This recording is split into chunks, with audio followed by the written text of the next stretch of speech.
नमस्कार मित्रांनो. मित्रांनो, आजच्या भयकथेमध्ये आपण माझा एक विश्वास नावाचा मित्र आहे, जो सांगलीमध्ये राहतो आणि त्याला रत्नागिरीमध्ये आलेला एक भयानक अनुभव आज आपण पाहणार आहोत.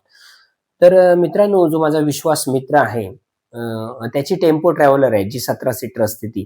आणि तो पर्यटकांना घेऊन गोवा, कोकण, रत्नागिरी, रायगड या ठिकाणी पर्यटनासाठी म्हणून त्यांना घेऊन येतो. तर एके दिवशी अशीच एक फॅमिली, ज्या फॅमिलीमध्ये 10-12 लोकं होती आणि त्या फॅमिलीने रत्नागिरीमध्ये एक बीच रिसॉर्ट बुक केलं होतं ऑनलाईन. आणि त्या सगळ्यांना घेऊन विश्वास सांगलीतून मग तो रत्नागिरीला आला होता. तर रत्नागिरीचं ते बीच रिसॉर्ट आहे ना, ते मुख्य सिटीपासून म्हणजे बरंच लांब होतं मुख्य रस्त्यांपासून. असं आतमधल्या गावामध्ये ते रिसॉर्ट होतं. रिसॉर्टचा परिसर असा होता, की एक टेकडी होती आणि त्या टेकडीवरती ते रिसॉर्ट होतं आणि त्या टेकडीच्या पायथ्याला पूर्णतः समुद्र होता. निळाशार समुद्र, ती पांढरी शुभ्र वाळू, त्या फेसाळणाऱ्या लाटा, खडकं, सुरूची झाडं, त्यानंतर नारळा पपळीच्या बागा. असा एक तो सुंदर असा परिसर होता निसर्गरम्य. आणि ते बुकिंग त्या फॅमिलीने केलं होतं. तसं तो त्यांना घेऊन विश्वास त्याला रिसॉर्टकडे आला आणि त्याने खाली पार्किंगची ज्या मालकाने ना, त्या रिसॉर्टच्या मालकाने खाली समुद्रकिनाऱ्याच्या थोडंसं वरती पायथ्याला अशी पार्किंगची व्यवस्था केली होती. म्हणजे 20-25 गाड्या लागतील फोर व्हीलर अशी ती पार्किंग होती. तर त्या पार्किंगच्या तिथे गाडी विश्वासने एका बाजूला लावली आणि मग ती सगळी मंडळी, पर्यटक होते ते सगळे आपल्या बॅगा घेऊन उतरले आणि सरळ ते त्या टेकडीवरती चढून मग त्या रिसॉर्टच्या तिकडे गेले. आता त्या पायथ्याला ज्या ठिकाणी ती जी पार्किंगची व्यवस्था होती, त्याच्या एका बाजूला संडास, बाथरूम, वॉशरूम याची व्यवस्था केली होती. त्यानंतर इथे लाईटची व्यवस्था देखील त्या मालकाने केली होती. परंतु ती आता पूर्णतः बंद होती, जी लाईटची सिस्टम होती ती. आणि त्या पार्किंगच्या तिकडे एक टपरी होती. चहाची किंवा वडापाव जसं नॉर्मली नाश्ता मिळतो ना, तशी एक ती वडापावची टपरी होती. आणि त्या टपरीमध्ये एक 50-55 वर्षाचा गृहस्थ ती टपरी चालवत होता. आता जे संडास बाथरूम ज्या ठिकाणी होते एका कॉर्नरला ना, तिथे समोर त्याने आपली विश्वासने ती गाडी पार्क केली होती. आणि मग हा आता चहा पिण्यासाठी वगैरे त्या टपरीकडे आला. आता संध्याकाळचे 6 वाजले होते आणि तिथून पायथ्यावरनं ते रिसॉर्ट वरती टेकडीवरती दिसायचं. म्हणजे जवळ होतं, जास्त अंतर लांब नव्हतं. आणि त्या टपरीवाल्याकडे विश्वास गेला आणि त्या टपरीवाल्याला सांगितलं, की "काका मला चहा द्या" म्हणून आणि एक भजी वगैरे काही केली तर द्या म्हणून. तर ते म्हणाले, "हो देतो" म्हणून, "बसा." आणि बसता-बसता त्यांच्या गप्पा गोष्टी चालल्या. तर विश्वास त्या टपरीवाल्याला विचारायला लागला, की "काका, इकडे जास्त पर्यटक येत नाही की काय?" तर तो टपरीवाला म्हणायला लागला, "हे थोडं आतमध्ये पडतं. शनिवार, रविवार इकडे गर्दी असते. परंतु आज नेमकी तुमची एकच गाडी आहे त्या रिसॉर्टवरती आणि काही गाडी कुठच्या नाही आहेत म्हणून." तर विश्वास म्हणायला लागला, की तुमची टपरी रात्री किती वाजेपर्यंत सुरू असते?" तो म्हणायला लागला, की "मी काही केलं तरी 11 वाजेपर्यंत असतो आणि 11 नंतर मात्र मी थांबत नाही." तर विश्वास म्हणाला, "11 नंतर थांबत नाही म्हणजे इथे काय प्रॉब्लेम आहे का?" तर तो म्हणतो, की "इथे प्रॉब्लेम काही नाही, परंतु मी नाही थांबत 11 नंतर." असा तो टपरीवाला सांगतो. तर विश्वासला थोडंसं याच्यामध्ये काहीतरी वेगळं वाटतं, की नाही थांबत म्हणजे काय? जर पर्यटक आहेत, असतात इथे आणि जर समजा एखाद्याचा धंदा चालत असेल, तर तो 12-12:30 पर्यंत थांबेल. परंतु हा म्हणतो, की 11च्या नंतर मी थांबत नाही. त्याच्यामुळे संशयाची पाल थोडीशी विश्वासच्या मनात चुकचुकते, की हा 11 नंतर का थांबत नाही? परंतु नंतर तो चहा वगैरे टपरीवाला त्याच्या पुड्यामध्ये भजी वगैरे आणून ठेवतो त्या आणि तो खाता-खाता यांच्या गप्पा गोष्टी चालल्यात. तुम्ही कुठचे? सांगलीचे. तो सगळं विचारतोय टपरीवाला किंवा टपरीवाल्याला विश्वास पण काही गोष्टी विचारतो. अशा गप्पा गोष्टी चालल्यात. तर विश्वास म्हणायला लागला, की "मग मला तुम्ही रात्री अ, खाण्यासाठी काय द्याल? काय मिळेल मला?" टपरीवाला म्हणतो, की "आमलेट पाव वगैरे मी तुम्हाला देईन म्हणून. पण 11च्या आतमध्ये काय ते तुम्ही खा म्हणून. 11 नंतर मी ते काही केलं तरी मी थांबणार नाही, बंद करून जाणार म्हणून." तर विश्वास म्हणतो, "ठीक आहे, मला 10च्या दरम्यान आमलेट पाव, डबल आमलेट पाव मला द्या" म्हणून. आणि तो म्हणतो, की "हां." आणि यांच्या गप्पा गोष्टी चालल्या आहेत. वेळ काढतात. ते पर्यटक आपले त्या लॉजवरती निघून गेले. तो सगळा समुद्र, तो सगळा परिसर त्या विश्वासला देखील भरपूर आवडला. परंतु त्याच्या मनामध्ये एक खंत होती, की एवढा सगळा चांगला परिसर आहे, एवढं चांगलं रिसॉर्ट आहे, मग इकडे माणसं का दिसत नाही जास्त, किंवा हा टपरीवाला सांगतो 11 पर्यंतच इथे थांबतो म्हणून. तर त्या ओघात मग ते सगळं विसरून गेलं आणि रात्रीचे आता 9:30 वाजले आणि टपरीवाला म्हणायला लागला, की "आता तुमचा हा आमलेट पाव वगैरे मी तुम्हाला देतो, तुम्ही खा" म्हणून. तर तसा तो खायला विश्वास बसला.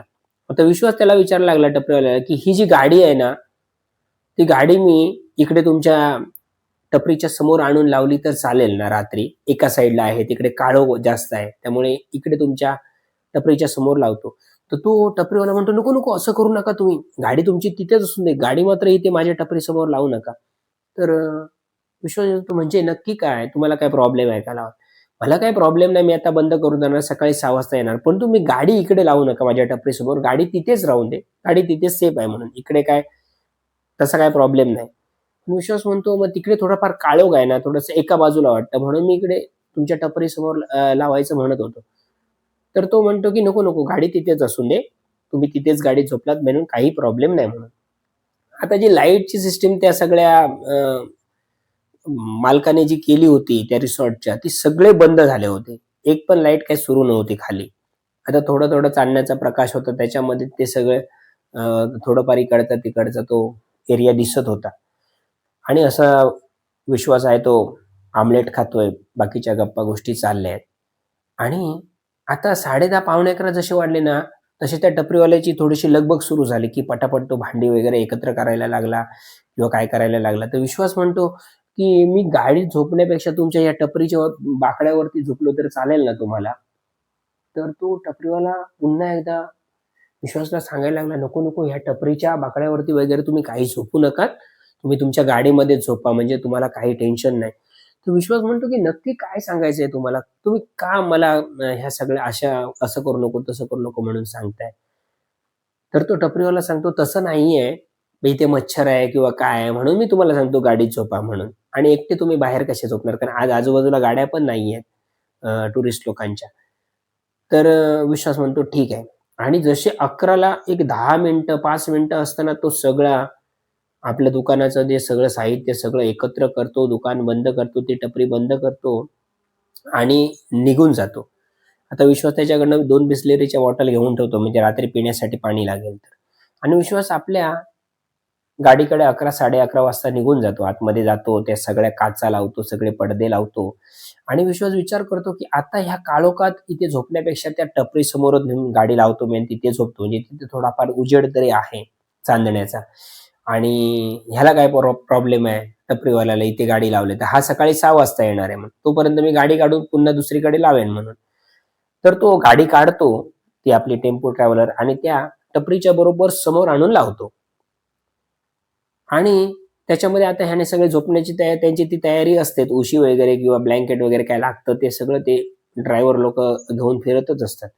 तसं त्याने ते 2 सीटच्या मध्ये थोडीशी ती चटई असते सिंगल ती अशी टाकली आणि उशी टाकून ब्लँकेट घेऊन तो आपलं मोबाईलवरती टाईमपास करतोय. त्यानं पडल्या-पडल्या झोप लागत नाही म्हणून. आता त्या रिसॉर्टच्या ज्या लाईटी आहेत ना, त्या गाडीतूनही दिसायच्या. कारण ते थोडंसं उंच टेकडीवरती रिसॉर्ट होतं. आणि आता म्हणता-म्हणता तो टपरीवाला निघून गेलाय. सगळीकडे शांतता पसरली. आजूबाजूला काहीच नाही आणि आजूबाजूला वस्ती वगैरे काहीच नव्हती. मग ते कुठून तरी असं लांबून त्या अ, पाण्यातून, त्या समुद्रातून एखादं जहाज जाताना त्याच्या लाईटी चमचमताना दिसायच्या. ह्याच्या पलीकडे काहीच दिसायचं नाही अ, त्या किनाऱ्यावरती. असा तो एरिया आता तो टपरीवाला गेल्यानंतर विश्वासला देखील तो भयान वाटू लागला. सगळीकडे शांतता पसरली आणि त्या लाटांचा आवाज ह्याला यायला लागला किंवा आता सुरूच्या वनातून जो वारा वाहत होता, त्यामुळे एक वेगळा नाद किंवा वेगळा एक सूर त्याच्यातून ऐकायला येत होता.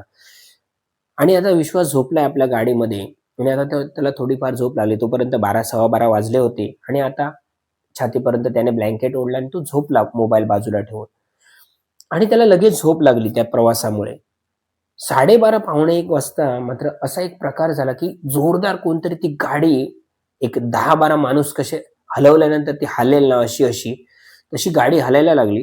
तसं ह्याला त्या हलल्यामुळे जाग आली आणि हा उठून बसला. उठून बसला तर गाडी हलायची थांबली. परंतु हा म्हणतो, की आता असं मला झोपेत वाटलं, की गाडी कोणतरी हलवतोय. आता उठून बसलो तर गाडी हलत नाहीये. तो पुन्हा झोपतो. पुन्हा झोपतो आणि पुन्हा एक 10 मिनिटांनी त्याला झोप लागते आणि ती झोप लागल्यानंतर पुन्हा एकदा ती गाडी अशी जोरदार हलते कोणीतरी हलवल्यासारखी आणि ह्याला पुन्हा जाग येते. मग पुन्हा उठून बसतो तर गाडी आता पुन्हा हलायची थांबलेली असते. आता ते सगळे गाडीच्या आतमधले जे काचा लावल्या त्याच्या आतमधून असणारे पडदे सगळे लावलेत आणि आतमध्ये काळोख दिसत होता त्या गाडीमध्ये पडदे लावल्यामुळे. आणि हा म्हणतोय मला भास होतोय की काय झोपेमध्ये, कारण सतत आपण ड्रायव्हिंग करतो तेव्हा ती गाडी हलते ना, तर आपल्याला त्यामुळे भास होतोय की काय असं त्याला वाटायला लागलं प्रथमदर्शनी आणि तो पुन्हा एकदा झोपला. आणि झोपल्यानंतर पुन्हा एक अर्ध्या तासाने 2 मुलं, छोटी मुलं म्हणजे 10 एक वर्षाची 2 मुलं त्या गाडीच्या भोवती फिरतायत अशी गोल-गोल आणि लपाछपी खेळतायत असं त्याला वाटायला लागलं. म्हणजे एक मुलगा आणि एक मुलगी.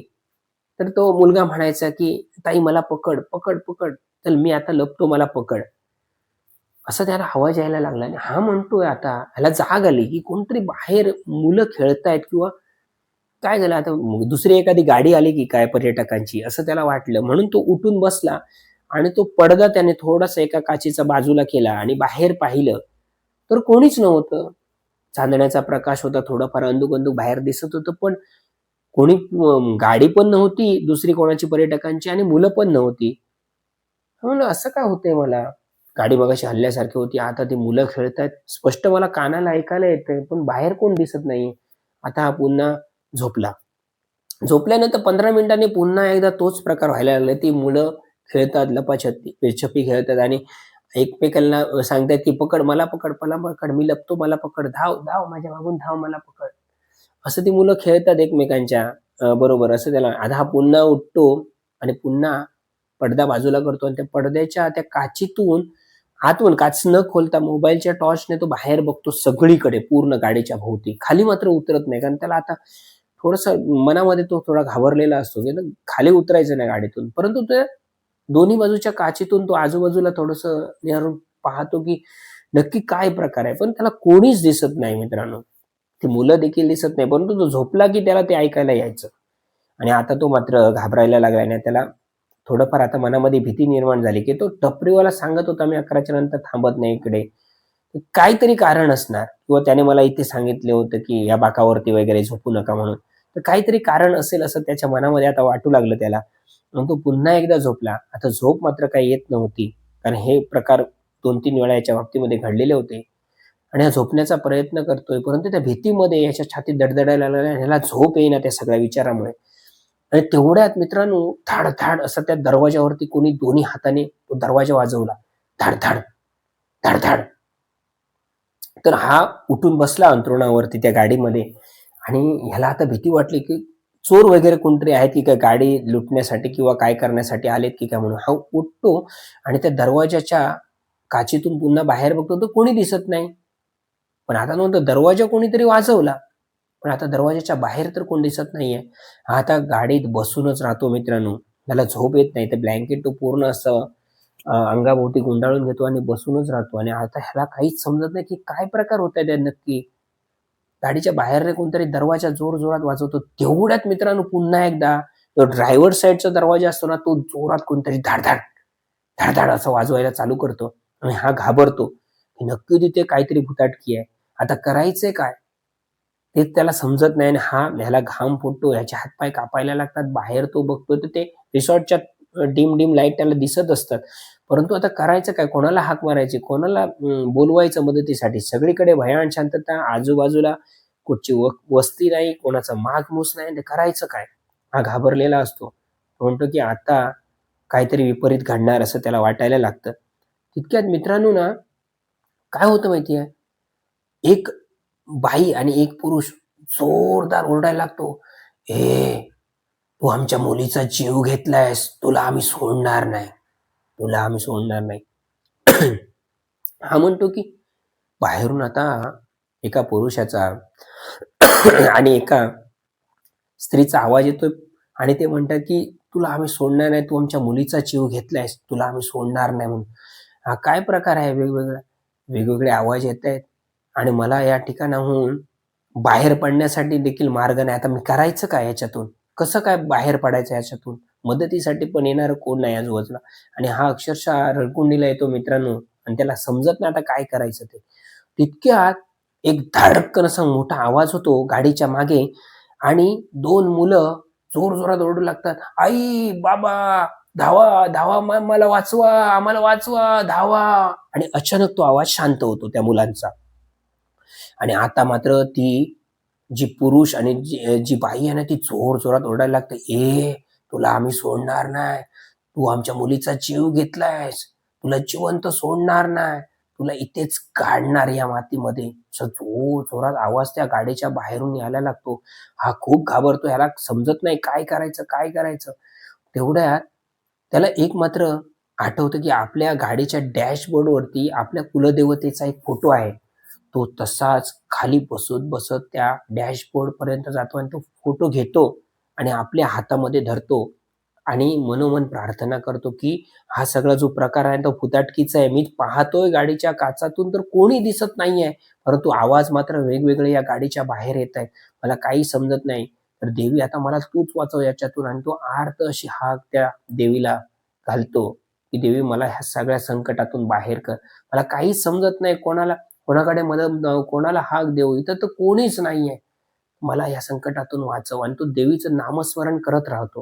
तो फोटो हातामध्ये घेऊन आणि 15, 20, 25 मिनिटं सतत नामस्मरण करतो. बाहेर वेगवेगळे प्रकार चाललेले असतात. ती मुलं जोरजोरात किंचाळत असतात. ते आई-वडील सांगत असतात, "तुला सोडणार नाही. तू माझ्या मुलीचा जीव घेतलाय, माझ्या मुलाचा जीव घेतलाय. तुझ्या नरडीचा घोट घेणं तुला ह्या मातीमध्ये गाडणार." तर काही वेळाने हळू हे प्रकार शांत होतात. सगळीकडे शांतता पुन्हा एकदा पसरते. आता 3, 3:15 वाजलेले असतात या सगळ्या गडबडीमध्ये. परंतु विश्वासला मित्रांनो झोपच लागत नाही त्या रात्री, त्या सगळ्या प्रकारामुळे. तो रात्र पूर्ण त्या गाडीमध्ये ना बसून काढतो आणि त्याला आता वाटतं कधी एकदा 6 वाजता तो टपरीवाला येतोय, मी या गाडीतून बाहेर पडतोय आणि त्या टपरीवाल्याकडे जातोय. आणि हा बसूनच राहिलेला असतो आणि म्हणता-म्हणता आता पहाट होते आणि थोडं-थोडं अंधुक-अंधुक दिसायला लागतं आणि 5:45, 6च्या दरम्यान तो टपरीवाला मात्र आपली टू व्हीलर घेऊन त्या टपरीकडे येतो आणि जसा विश्वास पाहतो त्या टपरीवाल्याला, की हा टपरीवाला आलाय आणि त्याने आता ते आपलं सामान वगैरे बाहेर मांडायला सुरुवात केली ना, तसा तो जातो, ब्रश वगैरे करतो आणि त्यांना सांगतो, "आधी मला चहा द्या आणि एक पाण्याची बॉटल द्या." तो पुन्हा एकदा पाणी घेतो आणि तोंडावरती पाणी वगैरे म्हणून फ्रेश होतो आणि चहा पितो आणि चहा पिताना मात्र त्या टपरीवाल्याला सांगतो, "काका, मी या ठिकाणी गाडी लावली, मला माफ करा हां. तुम्ही मला सांगितलं होतं, की त्या बाथरूमच्या समोर गाडी लाव, तिथेच तू सेफ आहेस म्हणून. परंतु तिथे मला भीती वाटायला लागली म्हणून मी इथे थोडी उजेडामध्ये आणि गाडी लावली. तर मला माफ करा." पण रात्री मात्र चित्रविचित्र प्रकार ह्या गाडीमध्ये माझ्या बाबतीमध्ये घडले आणि तो रात्रीचा सगळा प्रसंग विश्वास त्या टपरीवाल्याला सांगतो. पण तो विश्वास म्हणतो टपरीवाल्याला, की "काका सांगा तरी नक्की हा प्रकार का घडला आणि तुम्ही का मला सांगितलं होतं या बाकड्यावरती झोपू नकोस किंवा गाडी इथे लावू नकोस म्हणून? का सांगितलं होतं ते मला तुम्ही सांगा म्हणून?" तर टपरीवाला सांगतो, की "ह्याच सगळ्या गोष्टी घडणार तुमच्या बाबतीमध्ये म्हणूनच मी तुम्हाला सांगितलं, की या ठिकाणी तुम्ही गाडी लावू नका किंवा या टपरीवरती माझ्या तुम्ही झोपू नका. तिकडे तुम्ही सेफ आहात." म्हणूनच मी तुम्हाला सांगितलं होतं, की मला माहिती होतं ह्या सगळ्या जर गोष्टी तुम्ही अशा केल्या, गाडी इथे लावली, इथे झोपण्याचा प्रयत्न केला, ह्या सगळ्या गोष्टी तुमच्या बाबतीमध्ये घडणार आहेत. कारण इतर लोकांच्या बाबतीमध्ये जो माणूस या ठिकाणी गाडी लावतो ना, त्या प्रत्येक माणसाच्या बाबतीमध्ये असं घडतं. मग तो टपरीवाला सगळं विश्वासला सांगायला सुरुवात करतो, की असंच आहे, 1-1.5 वर्ष झालंय आणि बरेच पर्यटक ह्या सगळ्या रिसॉर्टमध्ये राहण्यासाठी, फिरण्यासाठी इथला परिसर आले होते आणि बऱ्याच गाड्या लागल्या होत्या आणि एक अशीच टेम्पो ट्रॅव्हलर तुमच्यासारखी माझ्या बरोबर टपरीच्या समोर अशी लागली होती आणि पर्यटक माझ्याकडे बसून म्हणजे एक पुरुष होती, एक बाई होती, त्यांच्याकडे 2 मुलं होती. एक मुलगा, एक मुली, एक 10 वर्षाची आणि ते आई-वडील माझ्या टपरीमध्ये बसून नाश्ता करत होते. दुपारची वेळ होती आणि ती मुलं आपली इकडे-तिकडे समोरच खेळत होते आणि गाड्या सगळ्या पार्क केलेल्या होत्या त्या कडेला. तर ती मुलं त्या टेम्पो ट्रॅव्हलरच्या भोवती लपाछपी खेळत होते. एकमेकांना पकडापकडी खेळत होते त्यांच्या प्रमाणे आणि आई-वडील आपले त्यांच्यावर नजर ठेवून आहेत. ते बसलेत माझ्या बाकड्यावरती नाश्ता करतायत. परंतु ती मुलं खेळता-खेळता तो जो टेम्पो ट्रॅव्हलरवाला जो मालक आहे ना, तो त्या गाडीमध्ये आला आणि त्याला गाडी मागे घ्यायची होती आणि त्याने अचानक गाडी तो बसली स्टार्ट केली आणि त्याने मागे घेतली आणि मागं ही मुलं जी खेळत होती ना, ती त्याच्या लक्षात आली नाही. आणि नंतर मग त्याने गाडी मागे घेतल्यानंतर ही दोन्ही मुलं त्या गाडीचा धक्का लागून पडली आणि दोन्ही मुलांच्या वरनं ते पाठचं चाक चढलं आणि त्याच्यामध्ये त्या दोघांचा जागीच मृत्यू झाला. अक्षरशः ती मुलं जोरजोरात ओरडत होती, "आई, आई!" परंतु 1-2 मिनिटातच ना त्या दोघांचा रक्तस्राव झाल्यामुळे जास्त जागीच मृत्यू झाला आणि सगळे लोक धावले आणि त्याच्या आई-वडिलांनी हे जे दृश्य पाहिलं ना, ते माझ्या दुकानातून, माझ्या टपरीतून जोरजोरात धावत आपल्या मुलांकडे गेले आणि त्यांचा सगळं तो प्रकार पाहून ना, त्याच्या दोन्ही आई-वडिलांना तिथे हार्ट अटॅक आला आणि ती ती देखील त्यामध्ये मरण पावली. त्यांचा देखील मृत्यू झाला. अशी भयानक एक घटना ती माझ्या टपरीसमोर इथेच समोर घडली होती. हृदय पिळवटून टाकणारी आणि खतरनाक अशी म्हणजे ते दृश्य पाहत नव्हते. सगळे लोक आले, ते पर्यटक सगळे धावले. त्या मुलांचा त्याच्यामध्ये मृत्यू झाला होता. त्या अपघातामध्ये गाडी मागे घेताना चाकाखाली आली होती मुलं आणि ह्या धक्क्याने त्यांचे आई-वडील देखील मृत्यू पावले होते.